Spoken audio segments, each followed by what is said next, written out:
بسم الله الرحمن الرحيم.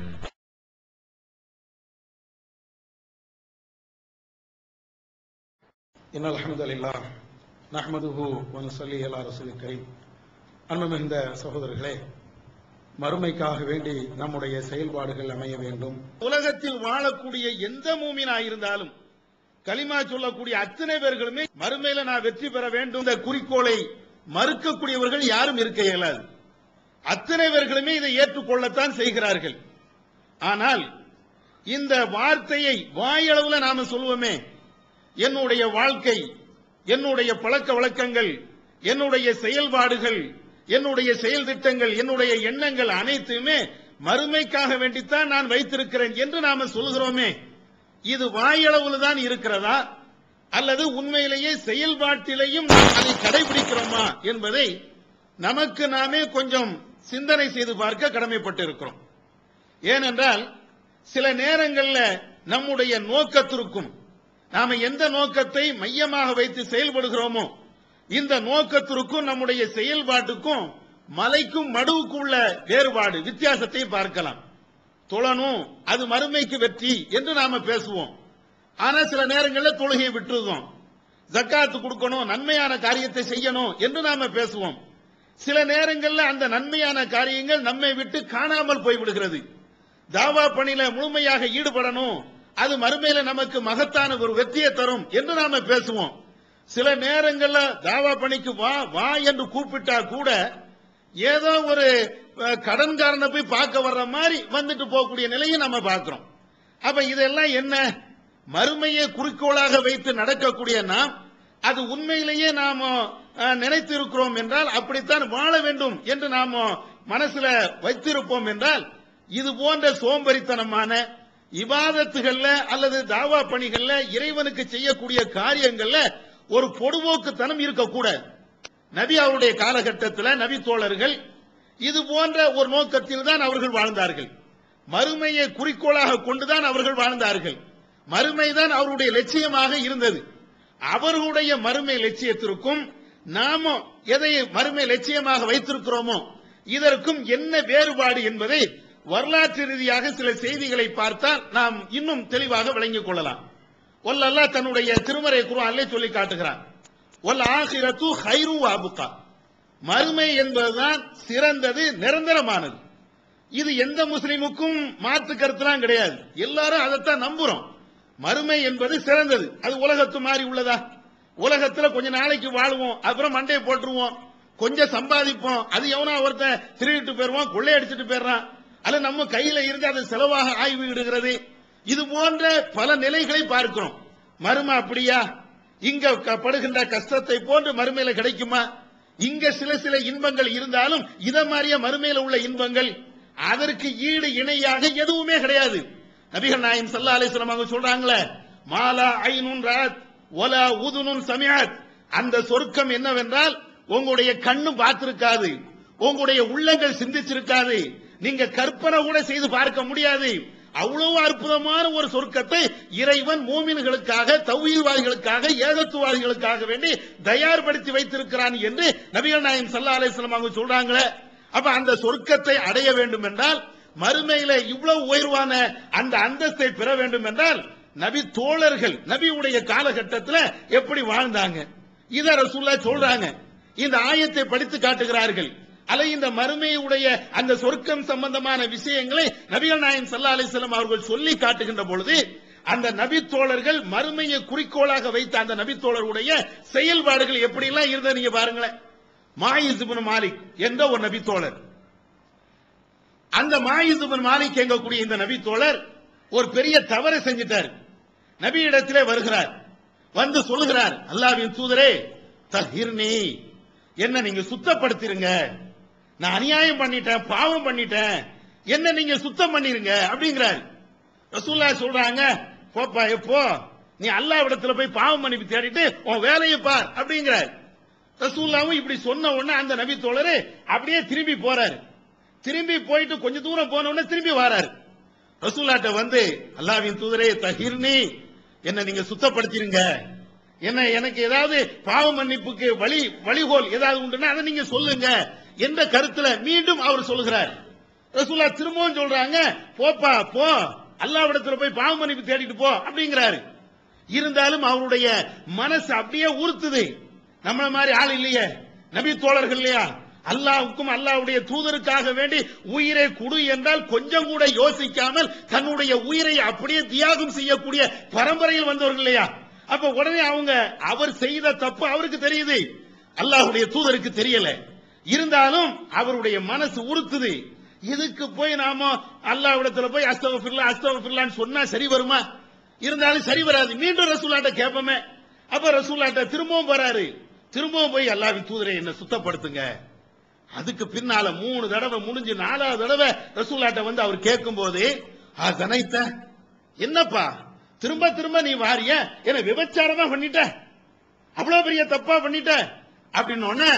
ஆமா யா ரசூலல்லாஹ், நான் அவ்வளவு பெரிய தப்பு தான் பண்ணிட்டேன், எனக்கு ஏதாவது தண்டனை நீங்க தாங்க. ரசூலுல்லாஹ் அப்பவே என்ன செய்யறாங்கன்னா, ஏனைய தோழர்களை கூப்பிட்டு இவருக்கு என்ன பைத்தியமா பிடிச்சிருக்கிறது கேளுங்க அப்படிங்கிறாங்க.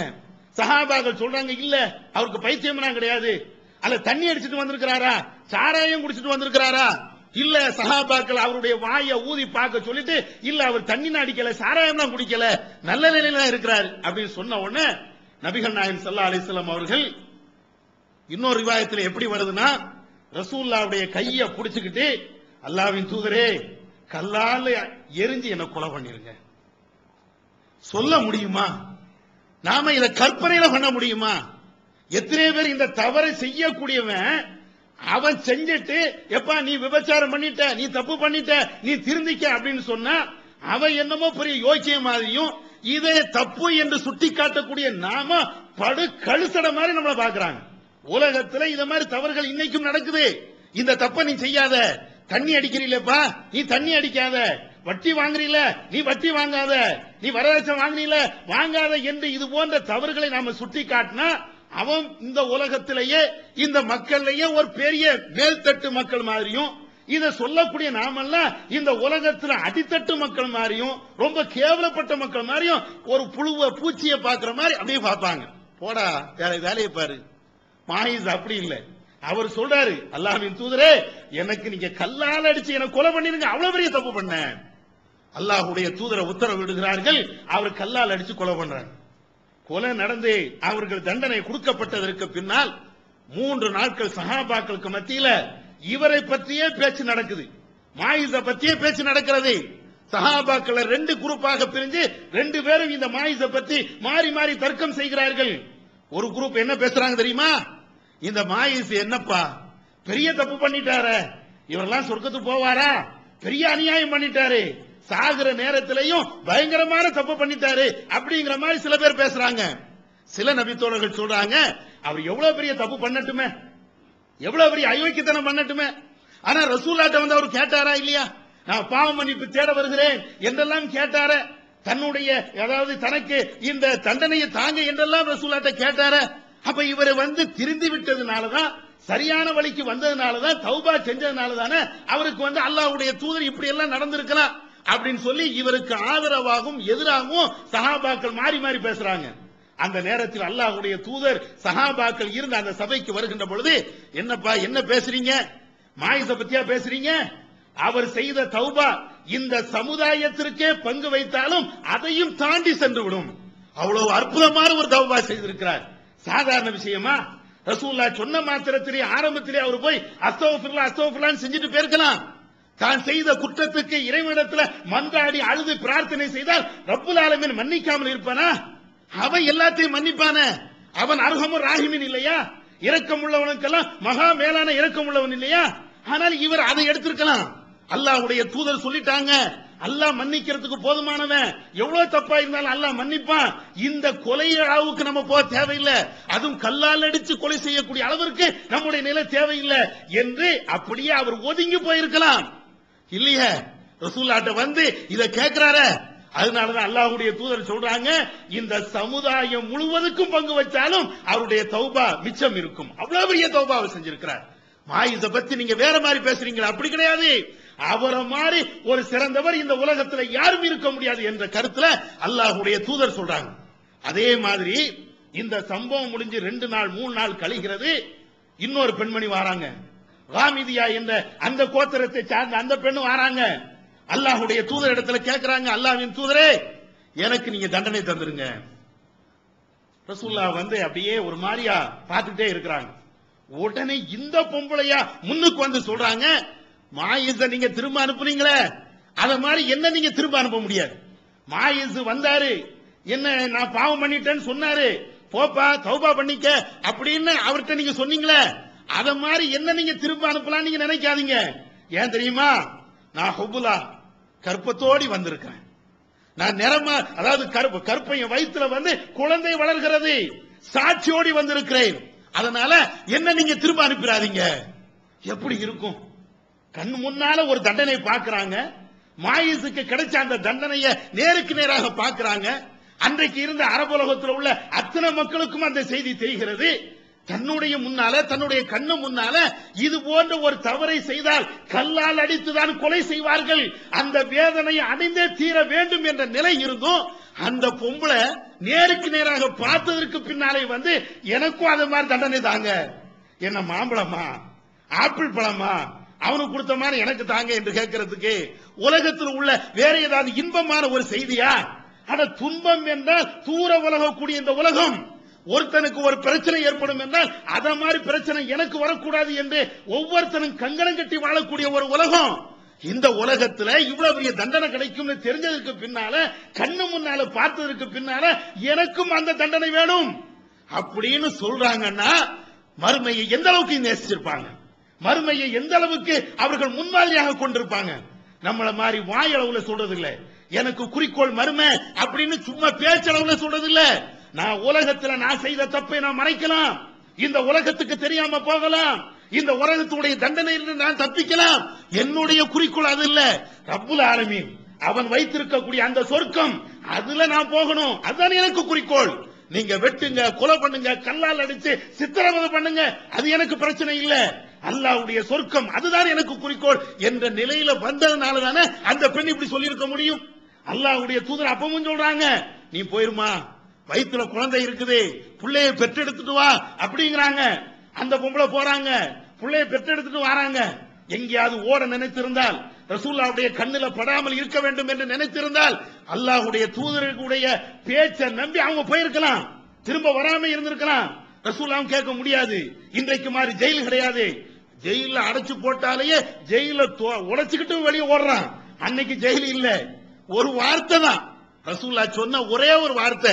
யாரும் கட்டி போடல, கை செயின் போடல, பூட்டு போடல, விலங்கு போடல, எங்கேயும் கொண்டு போய் அடைக்கவும் இல்ல, குழந்தையை பெற்றெடுத்துட்டு வா, அல்லாஹ்வுடைய தூதர் சொன்ன ஒரு வார்த்தை. இந்த வார்த்தையை கேட்டுட்டு தான் சில மாசங்கள் இருந்து குழந்தையெல்லாம் பெற்றுட்டு திரும்ப வராங்க. வந்ததுக்கு பின்னாலையும் குழந்தைக்கு பால் கொடுக்கணுமே, திரும்ப ரசூலுல்லாஹ் அனுப்புறாங்க. பாலை கொடுத்து அது 2 வருஷம் கழிஞ்சதுக்கு பின்னால அதற்கு பின்னால அந்த பெண்ணுக்கு தண்டனை கொடுத்தார்கள் என்ற வரலாறுகளை நாம பார்க்கிறோம். இதுதாங்க மறுமை. மறுமைக்கு லட்சியம் என்றால், மறுமை லட்சியம் என்றால் இப்படி இருக்கணும் வாழ்க்கை. உஹது என்ற யுத்தம், அந்த யுத்தம் என்பது நபி தோழர்களுக்கு சஹாபாக்களுக்கு கிடைச்ச தோல்விகள் அது ஒரு தோல்வி. அல்லாஹ்வுடைய தூதர் அனஸ் பின் மாலிக் போன்ற நபி தோழர்கள் அறிவிக்கிறார்கள், நபிகள் நாயகம் ஸல்லல்லாஹு அலைஹி வஸல்லம் அவர்கள் உஹது என்ற அந்த களத்தில் இருக்கக்கூடிய அந்த நேரத்தில் நபி தோழர்கள் நிறைய பேர் கொலையும் செய்யப்பட்டு விட்டார்கள், சில பேர் அந்த களத்தில் இருந்து ரசூலுல்லாஹ்வை இறந்துட்டாங்க அப்படின்னு சொல்லி வெளியே போயிட்டாங்க, மதீனாவுக்கே போயிட்டாங்க. அந்த நேரத்தில் நபிகள் நாயகம் ஸல்லல்லாஹு அலைஹி வஸல்லம் அவர்கள் தன்னந்தனியாக உஹது களத்தில் விடப்பட்டு இருக்கிறார்கள். அவர்களை சுற்றி 7 அன்சாரி தோழர்கள், அந்த 7ல 5 பேர் அன்சாரிகள், 2 பேர் குறைஷிகள், இப்படி மொத்தம் 7 பேர்கள் அந்த சபையில நிக்கிறாங்க. அப்பொழுது அல்லாஹ்வுடைய தூதர் சொல்றாங்க, ரசூலுல்லாஹ்வையும் அந்த 7 நபி தோழர்களையும் மொத்தம் 8 பேர் நிக்கிறாங்க. இந்த 8 பேரையும் சூழ்ந்து குறைஷி படைகள் அப்படியே நிக்கிறார்கள். கண் இமைக்கும் நேரத்தில் இந்த 8 பேரையும் போட்டு தள்ளுவதற்கு அவங்களுக்கு பெரிய நேரமா இருக்காது. அல்லாஹ்வுடைய தூதரை பாதுகாக்க வரக்கூடிய இந்த நபி தோழர்களை அவர்கள் கொலை செய்வது பெரிய கஷ்டமும் கிடையாது. இப்பொழுது அல்லாஹ்வுடைய தூதர் நபிகள் நாயகம் ஸல்லல்லாஹு அலைஹி வஸல்லம் அவர்கள் சஹாபாக்களை நோக்கி, அந்த 7 பேரை நோக்கி சொல்கிறார்கள், மையருத்துஹும் அன்னா வலஹுமுல் ஜன்னா. நபிகள் நாயகம் ஸல்லல்லாஹு அலைஹி வஸல்லம் அவங்க சொல்றாங்க, இப்பொழுது நாமெல்லாம் சூழப்பட்டு இருக்கிறோம், எதிரிகளால் சிறைபிடிக்கப்பட்ட நிலையில நாம இருக்கிறோம், இப்பொழுது இந்த எதிரிகளை எதிர்த்து போர் செய்யக்கூடியவர் யார்? தற்காப்பு நிலையில இப்பொழுது அடிக்கக்கூடியவர் யார்? அப்படி அடித்தால், அவர்கள் இறந்தால் அவர்களுக்கு சொர்க்கம் இருக்கிறது.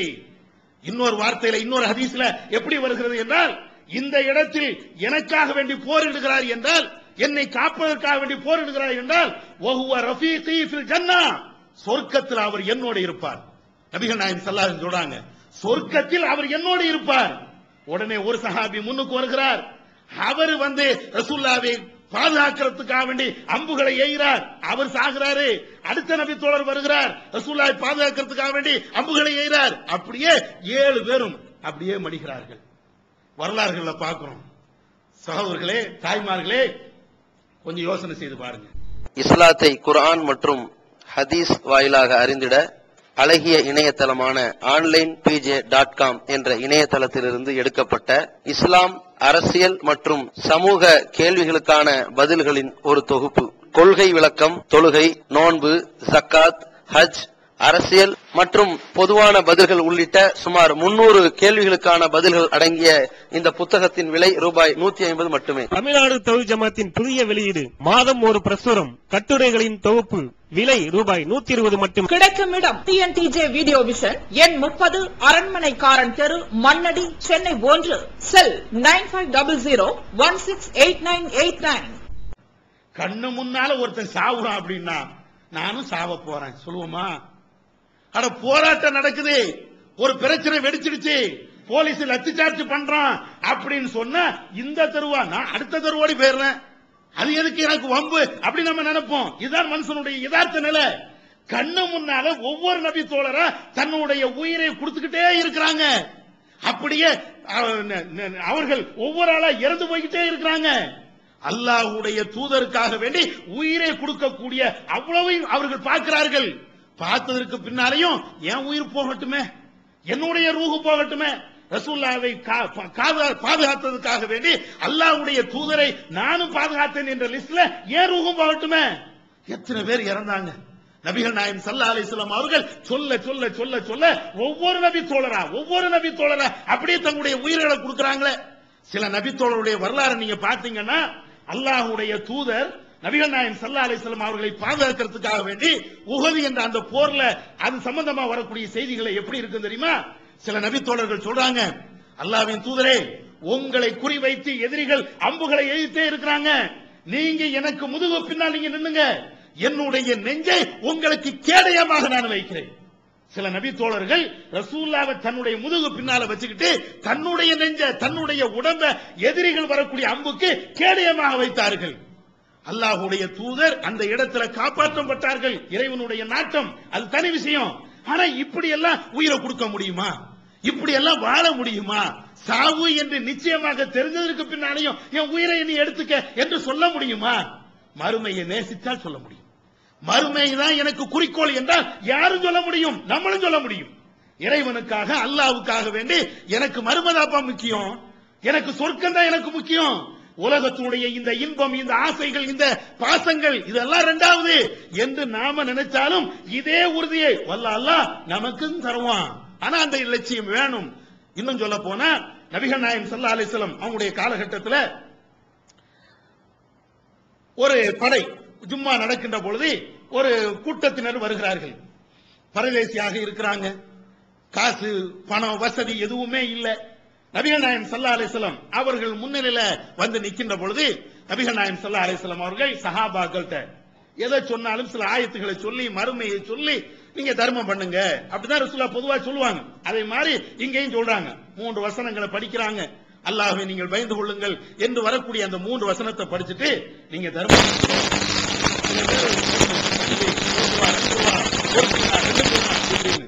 ரசூலுல்லாஹ்வுக்கு ஒரு மாதிரி சங்கடத்தை ஏற்படுது. அப்ப ரசூலுல்லாஹ் திரும்பவும் அந்த ஆயத்துக்களை படிக்கிறாங்க. சில நபி தோழர்கள் கொண்டு வராங்க. எந்த அளவுக்கு என்றால் ஹதீஸ்கள்ல நாம பார்க்கிறோம், சில நபி தோழர்கள் அவங்களுடைய கையில தூக்கிட்டு வராங்க, தூக்கி கொண்டு வர முடியல. அவ்வளவு பொருட்களையும் ரசூலுல்லாஹ் சொன்னாங்க. ஆயத்தை படிச்சு காட்டிட்டுல ரசூலுல்லாஹ் இதை சொல்றாங்க. நீங்க உலகத்துல நீங்க செலவு பண்ண மறுமையில பெற்றுக்கொள்ளலாம் என்று ரசூலுல்லாஹ் சொல்றாங்களே, மறுமைக்காக வேண்டி நீங்க தான தர்மம் பண்ணுங்க என்று அல்லாஹ்வுடைய தூதர் சொல்றாங்களே, அப்ப அதனால சில நபி தோழர்கள் அப்படியே தூக்க முடியாம தூக்கி கொண்டு வராங்க. இதை பார்த்த உடனேதான் அல்லாஹ்வுடைய தூதருடைய முகம் அப்படியே பிரகாசமாகிறது. நபிகள் நாயகம் ஸல்லல்லாஹு அலைஹி வஸல்லம் அவர்கள் அப்படியே மகிழ்ச்சியில் அப்படியே போறாங்க. கொடுக்க முடியுமா? இன்னைக்கும் நாம பெரிய தியாகம், நிறைய தர்மம் பண்றோம், நிறைய தியாகம் பண்றோம், நிறைய விஷயங்களை எடுத்து கொடுக்கிறோம் என்று சொல்லுவோம். ஆனா எவ்வளவு கொடுத்துருவோம்? வீட்டில் உள்ளதெல்லாம் கொடுத்துட முடியுமா? நம்முடைய சொத்து எல்லாத்தையும் கொடுத்துருவோமா? நமக்கு வரக்கூடிய வருமானத்தில் எல்லாத்தையும் கொடுத்துருவோமா? எல்லா ஜமாத்தை விட கூடுதலா நாம கொடுக்கிறோம், அது தனி விஷயம். மற்றவர்களை விட, மற்ற இயக்கத்தை விட நாம நம்ம ஜமாத்திற்கு இறைவனுக்காக வேண்டி கூடுதல் கொடுக்கிறோம், அது ஒரு விஷயம். ஆனா சஹாபாக்கள் கொடுத்தாங்களே, எல்லாத்தையும் கொடுத்தாங்களே, வீட்டில் இருக்கக்கூடிய துணிமணிகள், நகைகள் எல்லாத்தையும் கொண்டு கொடுத்தாங்களே. ஏன்? அந்த மறுமை என்பதை என்னமோ கண்ணு முன்னால பார்த்தால் நாளைக்கு அப்படியே நம்ம இறந்த உடனே அப்படியே சொர்க்கத்துக்கு தான் இருக்கு, இந்த சொர்க்கத்துக்கு போயிருவோம் அப்படின்னு பார்த்தா ஒரு மனுஷன் எப்படி அதை நேருக்கு நேரா பார்த்தா செயல்படுவானோ அதே மாதிரி இப்ப நம்ம 10 ரூபா கொடுத்தா இன்னும் நாளைக்கு இங்க வாங்கிடலாம், பேங்க்ல போட்டா அடுத்த பேங்க்ல எடுக்கிற மாதிரி, ஒரு ஆளு இப்ப கடன் கொடுத்தா நாளைக்கு தந்துருவார் நினைக்கிறோமே அவருக்கு கொடுப்போமே, இத மாதிரி அப்படியே கண்ணுல பார்க்கிற மாதிரி நேருக்கு நேராக அந்த சொர்க்கத்தை பார்த்த மாதிரி நரகத்தை பார்த்த மாதிரி அப்படியே வாரி வாரி கொடுக்கறாங்க. அன்சாரிகள் இதுல கொஞ்சம் கூடுதலாகவே அவருடைய பணிகள், அவருடைய அர்ப்பணிப்புகள் இன்னும் கூடுதலாக இருக்கிறது. ஹுனைன் என்ற யுத்தம், நபிகள் நாயகம் ஸல்லல்லாஹு அலைஹி வஸல்லம் அவர்கள் அன்சாரிகளையும் அதே போன்று முஹாஜிர்களையும் அழைத்துக் கொண்டுதான் அந்த யுத்தத்துக்கு போறாங்க. ஏறத்தாழ 10,000 பேர்கள் நபி தோழர்கள் அதில் கலந்து கொள்கிறார்கள். இப்படி கலந்து கொள்கின்ற அந்த நேரத்தில், யுத்தம் நடக்கக்கூடிய அந்த சமயத்தில் நபிகள் நாயகம் ஸல்லல்லாஹு அலைஹி வஸல்லம் அவர்கள் தன்னுடைய வலது புறத்திலையும் இடது புறத்திலையும் அன்சாரிகளை நிக்க சொல்றாங்க. போர் அந்த களங்கள் அமைக்கக்கூடிய அந்த நேரத்தில் ரசூல் ஸல்லல்லாஹு அலைஹி வஸல்லம் சொல்றாங்க, யா மாஷரல் அன்சார், அன்சாரி தோழர்களே நீங்க என் வலது பக்கத்தில் நின்னுங்க. இன்னும் கூப்பிடுறாங்க, யா மாஷரல் அன்சார், அன்சாரி தோழர்களே நீங்க ஏன் இடது பக்கத்தில் நின்னுங்க. இப்படி எல்லாம் அல்லாஹ்வுடைய தூதர் அருமையான போர் வியூகங்களை அமைத்துக் கொண்டு போர் வெற்றி பெறுகிறார்கள். எல்லாம் முடிஞ்சிருச்சு. போர் முடிஞ்சதுக்கு பின்னால ஹுனைன் என்ற அந்த யுத்தத்தில் நிறைய கனிமத்து பொருட்கள் கிடைக்கிறது. நிறைய கனிமத்து பொருள் கிடைச்ச உடனே நபிகள் நாயகம் ஸல்லல்லாஹு அலைஹி வஸல்லம் அவர்கள் குறைஷிகளை எல்லாம் கூப்பிடுறாங்க. குறைஷிகளை எல்லாம் கூப்பிட்டு நீ வச்சுக்க அப்படின்னு சொல்லி ஏராளமான காசுகளை கொடுக்கறாங்க, ஏராளமான பொருட்களை கொடுக்கறாங்க. வேறு சில ஆட்களுக்கும் நிறைய பொருட்கள் கொடுக்கறாங்க, அன்சாரிகள் கொடுக்கல. உடனே அன்சாரிகள் சொல்றாங்க, இதா கானத்தி சித்தத்து வ நஹனு நுதுஹா, கஷ்டமான நேரத்தில் நாங்க அழைக்கப்படுறோம், போருக்கு அணிவகுத்து இருக்கக்கூடிய அந்த நேரத்தில், எதிரிகளுடைய அம்புகள் வருகின்ற அந்த நேரத்தில் நபி அவர்களுக்கு முன்னும் பின்னும் வலதுபுறமும் இடதுபுறமும் நாங்க நிக்கிறோம். கஷ்டமான நேரத்தில் நாங்க அழைக்கப்படுகிறோம். ஆனா இப்பொழுது எங்கள் அல்லாத மற்றவர்களுக்கு இந்த கனிமத்து பொருள் அப்படியே கொடுக்கணுமோ? நியாயமான வார்த்தை இல்லையா? கஷ்ட காலத்தில் கூட இருந்தவர்கள், போர்க்களத்தில் அல்லாஹ்வுடைய தூதருக்காக வேண்டி அப்படியே ரத்தம் சிந்தியவர்கள், அதிகமாக யுத்தங்களிலே கலந்து கொண்டவர்கள், அவங்க கேட்கிறாங்க எங்களுக்கு ஒண்ணுமே தரல, ஆனா இந்த குறைஷிகளுக்கு கொடுத்துட்டாங்க, மற்ற ஆட்களுக்கு கொடுக்கறாங்க, எங்களை விட்டுட்டாங்களே. நபிகள் நாயகம் ஸல்லல்லாஹு அலைஹி வஸல்லம் அவர்களுக்கு இந்த தகவல் கேட்ட மாத்திரத்திலேயே அல்லாஹ்வுடைய தூதர் அன்சாரிகளை கூப்பிடுறாங்க. அன்சாரிகளே நீங்க இந்த வார்த்தையெல்லாம் சொன்னது உண்மையா? ஆமா யா ரசூலல்லாஹ் சொன்னோம். ஆனா என்ன செய்யறது, எங்கள்ல சில பேர் இளைஞர்கள் அப்படி சொல்லி இருப்பாங்க, நீங்க அதை விட்டுருங்க. அப்பதான் நபிகள் நாயகம் ஸல்லல்லாஹு அலைஹி வஸல்லம் அவர்கள் சொல்லி காட்டுறாங்க, நீங்க தப்பா வழங்கிட்டீங்க, ஏதோ உங்களை எல்லாம் நான் புறக்கணிச்சுட்டேன் அப்படி நீங்க வழங்குறீங்க. இல்ல அப்படி கிடையாது, எனக்கு அன்சாரிகள் முக்கியம், நீங்கள் எனக்கு தேவை. அவர்களுக்கு காசு இல்ல அல்லது அவங்களுக்கு தேவை என்பதனால் அவர்களுக்கு கனிமத்து பொருளை கொடுத்தேன் அப்படின்னு சொல்லிட்டு அன்சாரிகளை அப்படியே அவர்கள் அன்சாரி மேல வைத்த அந்த நம்பிக்கையை, அந்த அன்பை அல்லாஹ்வுடைய தூதர் வெளிப்படுத்தி காட்டுறாங்க. என்ன சொல்றாங்க தெரியுமா? இந்த மக்கள் எல்லாம் இங்க இருக்கக்கூடிய அல்லது ஏனைய மக்கள் எல்லாருமே ஒரு வழியை தேர்ந்தெடுப்பார்கள் என்றால் லத்தகல் சோபல் அன்சார், இந்த அன்சாரிகள் எந்த வழியை எந்த கணவாயை தேர்ந்தெடுப்பார்களோ அந்த வழியைத்தான் நான் போவேன். உலக மக்கள் எல்லாரும் ஏதாவது ஒரு வழியை அவங்க தேர்ந்தெடுக்கலாம், ஏதாவது ஒரு பாதையை பின்பற்றி போகலாம், ஆனால் அன்சாரிகளே உங்களுடைய பாதையைத்தான் நான் பின்பற்றி போவேன் என்று அல்லாஹ்வுடைய தூதர் சொல்கின்ற அந்த நேரத்தில் அந்த நபி தோழர்கள் அப்படியே அழுகிறாங்க. ரசூலுல்லாஹ் இவ்வளவு பெரிய பாசம் வச்சிருக்கிறாங்களா? அல்லாஹ்வுடைய தூதருடைய பாசம் அது முக்கியம் இல்லையா? இந்த காசா பெருசு, பணம் பெருசா, இந்த கனிமத்து பொருள் பெருசா? அது எல்லாம் உலகம். நாம இறக்கிறதுக்கு முன்னால அது அழியலாம், அது அழியறதுக்கு முன்னால நாம இறந்து போயிடலாம். எல்லாம் உலகத்துடைய சமாச்சாரம். மறுமை வரையும் வருமா? மறுமை வரையும் இந்த செய்திகள் வந்து நிக்குமா? அல்லாஹ்வுடைய பிரியம் அது வந்து நிக்குமே. எனக்கு சொர்க்கத்துல கொண்டு வந்து அது என்ன தள்ளுமே. ஆனா எங்களுக்கு இந்த காசு தேவையில்லை. அதே மாதிரி ஃபத்ஹு மக்கா, இதே அன்சாரிகள் நபிகள் நாயகம் ஸல்லல்லாஹு அலைஹி வஸல்லம் அவர்களோடு வருகிறார்கள். அன்சாரியுடைய பங்கும் அந்த ஃபத்ஹு மக்கால மிகப்பெரிய பங்குதான். அந்த அன்சாரிகள் அவர்களோடு நபிகள் நாயகம் ஸல்லல்லாஹு அலைஹி வஸல்லம் அவர்கள் மக்காவை கைப்பற்றுகிறார்கள். மக்காவை கைப்பற்றதற்கு பின்னால் அபூ சுஃபியான் ரசூலுல்லாஹ்ட்ட வராங்க. அவங்க இஸ்லாத்தை ஏற்றுக்கொள்றாங்க. அப்ப அபூ சுஃபியான் அல்லாஹ்வுடைய தூதர் இடத்துல சொல்றாங்க, அல்லாஹ்வின் தூதரே, லா குரைஷ பாதி, இன்னைக்கு பின்னால் இங்க குறைஷிகளே கிடையாது. ஏன்? எல்லாத்தையும் தான் நீங்க கைப்பற்றி விட்டீர்களே, இனிமேல் இங்க எந்த சாம்ராஜ்யம் கிடையாது, உங்களுடைய சாம்ராஜ்யம் தான் என்று அவர்கள் சொல்கிறார்கள். யார்? அபூ சுஃபியான் இந்த வார்த்தையை சொன்ன உடனே நபிகள் நாயகம் ஸல்லல்லாஹு அலைஹி வஸல்லம் சொல்லி காட்டுகிறார்கள், மன் தகல பைத் அபூ சுஃபியான் ஃபஹுவ ஆமின். யார் அபூ சுஃபியானுடைய வீட்டுக்குள்ளே தஞ்சம் அடைகிறாரோ அவருக்கு பாதுகாப்பு இருக்கிறது. யார் காபாவுக்குள்ளே தஞ்சம் அடைகிறாரோ அவருக்கு பாதுகாப்பு இருக்கிறது.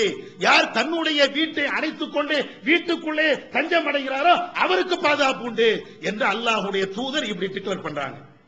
சஹாபாக்கள் அன்சாரிகளுக்கு இந்த வார்த்தையை கேட்ட உடனே ஒரு கோபம் வருகிறது. காபால போய் தஞ்சம் அடைஞ்சா அது பிரச்சனை இல்ல, தன்னுடைய வீட்டிலே ஒருத்தன் வீட்டுக்குள்ள உட்கார்ந்துட்டு பூட்டி கொண்டால் அதுவும் பிரச்சனை இல்ல. இந்த அபூ சுஃபியானுடைய வீட்டுக்குள்ள போய் தஞ்சம் அடைஞ்சால் அவருக்கும் பாதுகாப்பு கொடுப்போம் என்று அல்லாஹ்வுடைய தூதர் சொல்கிறார்களே, அப்ப இது என்ன? உடனே அவங்க சொல்றாங்க, அம்மா ரஜுல், இந்த இறை தூதர் முகமது நபி அவர்களுக்கு வந்து தன்னுடைய ஊருடைய ஆசை ஏற்பட்டு விட்டது. அவருக்கு இந்த தன்னுடைய குடும்பத்தாருடைய ஆசை பாசம் அவருக்கு மிகைத்து விட்டது அப்படின்னு பேசுறாங்க. அன்சாரிகள் பேசுனதுல தப்புன்னு கூட சொல்ல முடியாது. ஏன் தெரியுமா?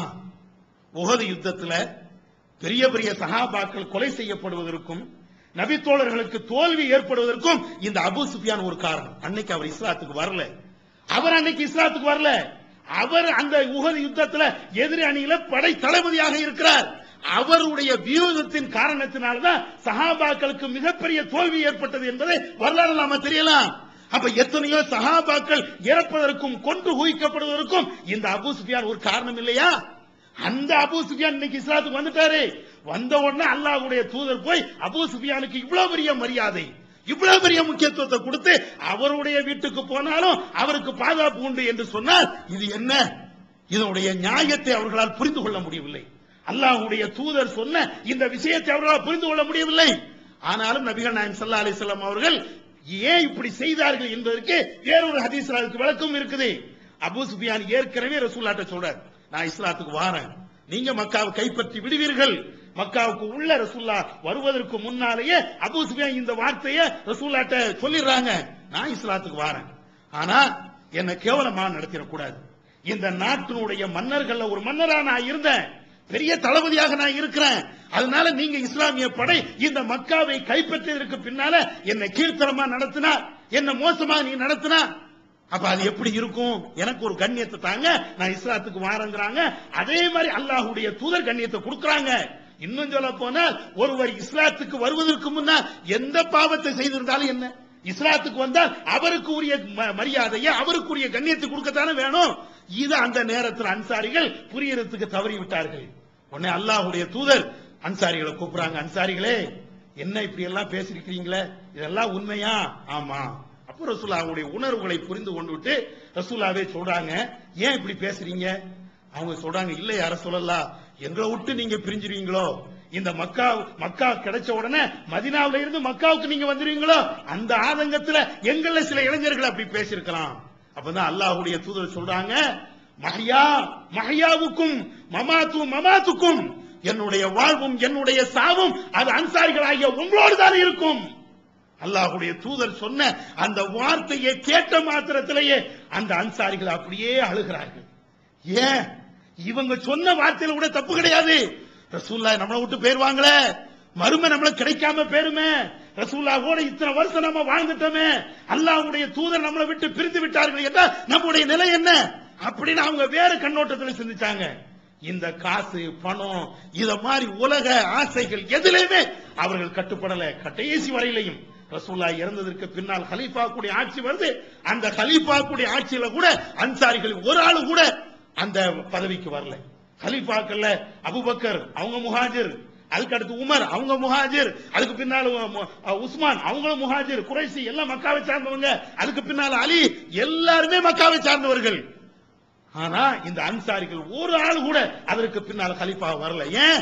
நபிகள் நாயகம் ஸல்லல்லாஹு அலைஹி வஸல்லம் சொன்னாங்களே, நீங்கள் மறுமை பொறுத்தீருங்கள், மறுமையில ஹவுல் என்ற அந்த தடாகத்திலே என்னை நீங்கள் சந்திப்பீர்கள், உங்களுக்கு சொர்க்க நிச்சயம் என்று அல்லாஹ்வுடைய தூதர் சொல்றாங்களே, அது எனக்கு சொர்க்கம் தான், அதுதான் வேணும் என்ற அந்த குறிக்கோளோடு செயல்பட்டார்கள். அதனால மறுமை என்ற அந்த குறிக்கோள் இருந்தால் நமக்கு எல்லா விதமான தியாகங்களையும் செய்ய வேண்டி இருக்கும். சும்மா வாய்களவுல சொன்னா போராது.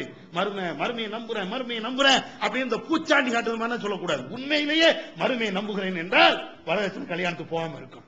இன்னைக்கு ரசூலுல்லாஹ்வுடைய காலத்தில் நடந்த மாதிரி போர் என்ற அந்த ஜிஹாத் என்ற நிலை இன்னைக்கு இல்ல. ஆனா சின்ன சின்ன தியாகத்தை செய்யலாமா இல்லையா? ஒரு வரதட்சணை கல்யாணம், அண்ணன் தம்பி மாமா மச்சான் நெருங்கிய நண்பர்கள் யாரா இருக்கட்டும், அல்லாஹ்வுக்காக வேண்டி மறுமைக்காக வேண்டி நான் வரமாட்டேன் அப்படின்னு சொல்லணுமா இல்லையா? இதை சொன்னோம் என்றால் நாம மறுமையை நேசிக்கிறோம்னு அர்த்தம். நல்ல பிரியாணி தின்னுக்கிட்டு நான் மறுமையை நேசிக்கிறேன் அப்படின்னு சொன்னா இதுக்கு பேர் மறுமையை நேசிக்கிறோம்னு அர்த்தமா? அதனால மறுமையை நாம நேசிக்கிறோம் என்றால் மறுமை தான் நம்முடைய குறிக்கோள் என்றால் என்னென்ன தீமைகள் இருக்கிறதோ அந்த தீமைகளை விட்டு ஒழிக்க வேண்டும், என்னென்ன நன்மைகள் இருக்கிறதோ அந்த நன்மைகளை நாம் முடிஞ்ச அளவுக்கு செய்ய வேண்டும். வல்லல்லாஹ் அந்த நிலையை நம் அனைவருக்கும் தந்துவானாக. வாஹிர் தஅவானா அல்ஹம்துலில்லாஹி ரப்பில் ஆலமீன். மறுமைக்காக வேண்டி நம்முடைய செயல்பாடுகள் அமைய வேண்டும். நம்முடைய நோக்கங்கள், நம்முடைய சிந்தனைகள் அனைத்துமே எல்லாமே மறுமையை முன்மாதிரியாக, மறுமையை மையமாக வைத்திருக்க வேண்டும் என்பதற்கு சில செய்திகளை மார்க்க அடிப்படையிலே நாம் தெரிந்து கொண்டோம். இதில் இன்னொரு முக்கியமான விஷயம் என்னவென்றால், நம்மிடத்தில் தாவா பணிகள் இன்னும் கொஞ்சம் வீரியமாக செய்ய வேண்டிய நிலையில் இருக்கும். தாவா பணியை செய்வது என்றால் மேடை ஏறி பேசுறது மட்டும் தாவா கிடையாது. பயான் மைக்கு பிடிச்சி பயான் பண்றது, ஒரு மணி நேரம் பேசுறது, அரை மணி நேரம் பேசுறது, இது மட்டும் தாவா கிடையாது.